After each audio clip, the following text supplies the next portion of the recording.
but a study published in the journal Proceedings of the Royal Society B. Biological Sciences in July suggests our bodies and our minds may have evolved in ways that interfere with that type of rest schedule. And there may be a really good evolutionary reason that we're not all morning people.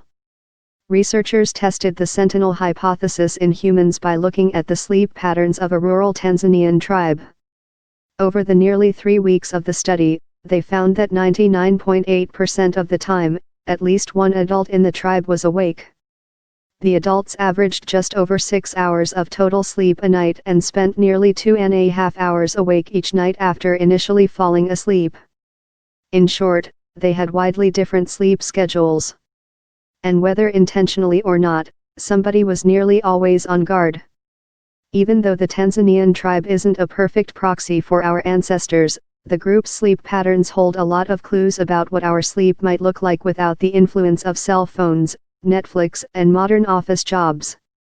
The study suggests the reason why most of us are not perfect sleepers was part of human behavior long before the vices of modern society started interfering with our rest, according to study co-author Charles L. Nunn, a professor in the Department of Evolutionary Anthropology and Global Health at Duke University. If so, insomnia and poor sleep could be a relic of our evolutionary past, he said. The study tracked the sleep of 33 adult individuals in a rural hunter-gatherer tribe in northern Tanzania. The group lives without many of the conveniences of post-industrial societies, like climate-controlled buildings and artificial light. The results showed that the adults were all asleep at the same time for a mere 18 minutes during the entire 20 days of the study. Another significant observation was that older individuals were more likely than younger people to go to bed early and wake up early. Factors like sexual activity, the need to nurse a baby, the number of children sleeping in the same room, or environmental elements like weather or moonlight didn't seem to be linked to whether an individual was an early or late sleeper. In short, these people, who live in an environment much more like that of our ancestors than ours, exhibit a lot of diversity in when and how long they sleep. That suggests the sentinel hypothesis is true for humans, too, that our modern tendency to sleep differently from one another arises from how we historically protected ourselves and our group from potential dangers during the night.